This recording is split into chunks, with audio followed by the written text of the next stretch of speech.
Pemirsa, selamat bertemu kembali dalam HS Dillon on Q, sebuah acara bincang-bincang yang selalu mengangkat masalah-masalah yang hangat di dalam masyarakat. Selama waktu terakhir ini, mulai dari bicara tentang buaya melawan cecak, masalah peran kepolisian terus menguat. Kita beruntung sekali hari ini, kita ada dua orang pakar yang benar-benar menguasai bidang ini.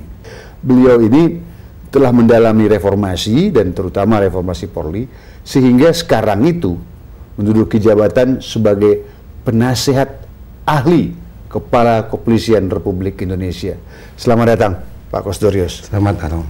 Ini Pak Kostorius Naga, ini dosen di FISIP UI. Nah, yang seorang lagi selama 2 tahun terakhir ini, dia menduduki satu posisi yang berupaya mencoba membantu reformasi dalam tata pemerintahan, terutama dalam sektor kepolisian dan security. Ya. Beliau ini adalah seorang doktor hukum, dan beliau, kalau tadi Pak Kostorius belajar dari Jerman, beliau ini dari Australia. Selamat datang, Bung Sarif. Terima kasih.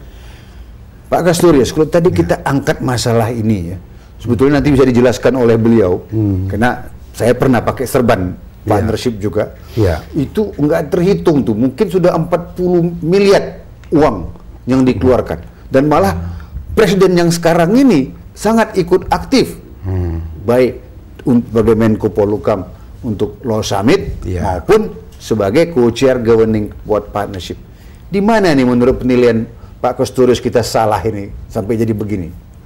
Ya, mungkin kalau dibilang salah ya, mungkin kurang tepat. Tetapi kalau dibilang memang masalahnya begitu banyak, dalam dan luas untuk mengubah kepolisian sesuai dengan yang kita idealkan, itu memang sangat dalam.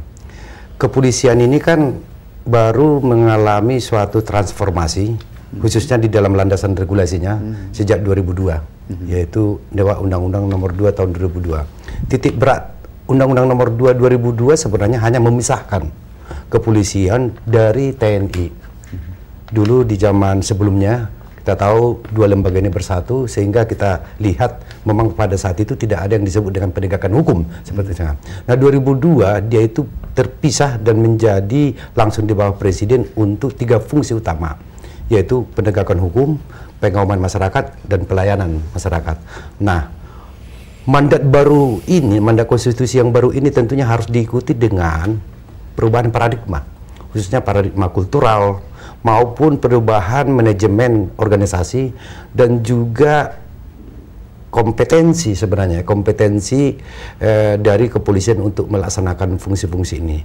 Nah, kita lihat mulai 2002 sampai 2005 sebenarnya tidak jelas blueprint, katakanlah di sini reformasi kepolisian di dalam rangka mengakomodir perubahan paradigma ini, sehingga dia bisa menjadi organisasi sipil kepolisian yang di negara yang demokratis, organisasi yang profesional, dan juga menghargai nilai-nilai HAM, menegakkan hukum secara adil, dan melayani masyarakat secara katakanlah di sini tanpa diskriminatif.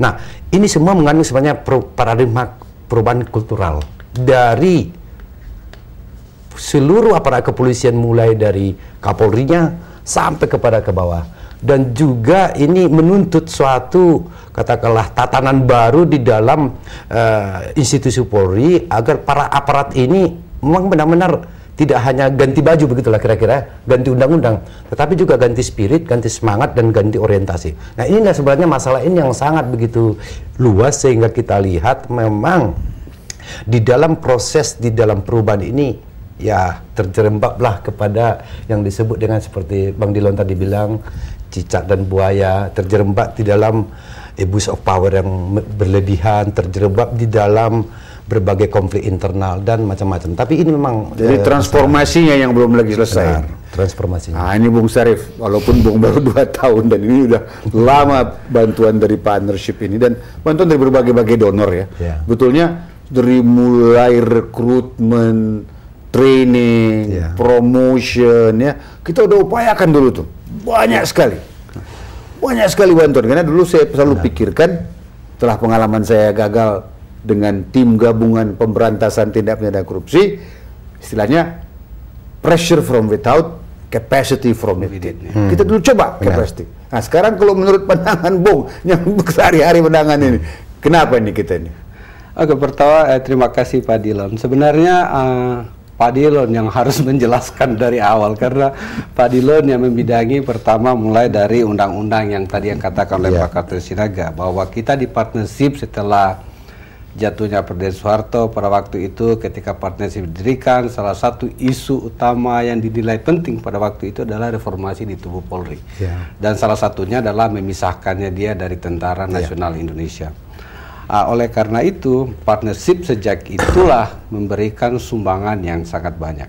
Tapi kita tidak bisa hanya mengklaim partnership, tapi juga donor-donor yang lain, UNDP, IOM, dan lain-lain sebagainya juga memberikan banyak kontribusi. Khusus untuk partnership sendiri itu banyak, mulai dari tentang organisasi kepolisiannya. Jadi ketika dikatakan misalnya Pak Castorius tadi mengatakan bahwa arah reformasi kepolisian itu tidak jelas, itu mungkin tidak 100% benar. Karena pertama, Polri sudah mempunyai dokumen reformasi kepolisian, gitu yang pertama. Dan yang berikutnya adalah itu banyak, mulai dari struktur organisasinya sampai dengan human resource development-nya kita sudah melakukan itu, bahkan sampai human right dan anti korupsinya pun kita melakukan hal-hal yang banyak untuk itu.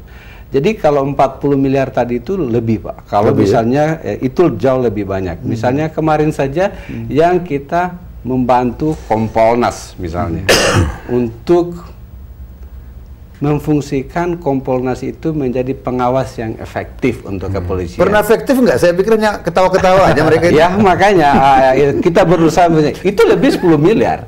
Itu dalam program yang cuma 1,5 tahun saja. Jadi itu jauh lebih besar. Community policing misalnya dan lain sebagainya. Tetapi khusus untuk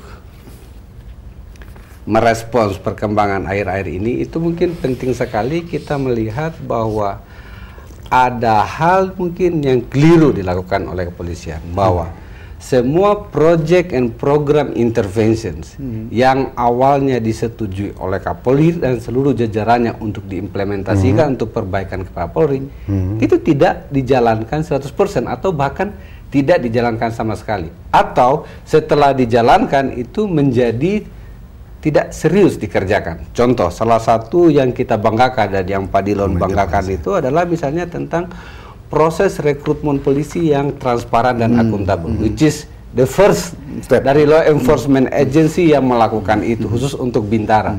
Bahkan mereka mendapatkan ISO untuk itu, saking suksesnya.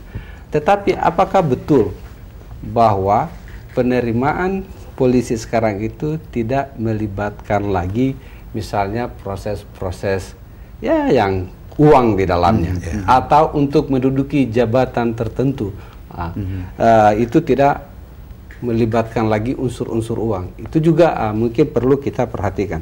Saya ingin menyoroti tentang quick wins yang disodorkan oleh Kapolri tentang reformasi mereka. At least 4. Yang pertama itu adalah quick response. Yang quick response ini, kalau ada panggilan bantuan polisi dalam waktu berapa menit tertentu akan nyampe. Itu tidak terlalu dijalankan dengan baik. Nah, bahkan itu kita lihat. Yang kedua tentang pengurusan SIM. Dengan menggunakan simulator sehingga itu tidak lagi memotong jalur-jalur korupsi misalnya. Yang berikutnya adalah tentang komplain, public complaint. Kita mesti berhenti sebentar ini. Ada yang mau lewat suara ini, nanti kita mulai lagi. Pemirsa jangan kemana-mana, tetaplah bersama ICS Dilon on Q. Sekali ini kita lagi bicarakan momentum memantapkan reformasi Polri.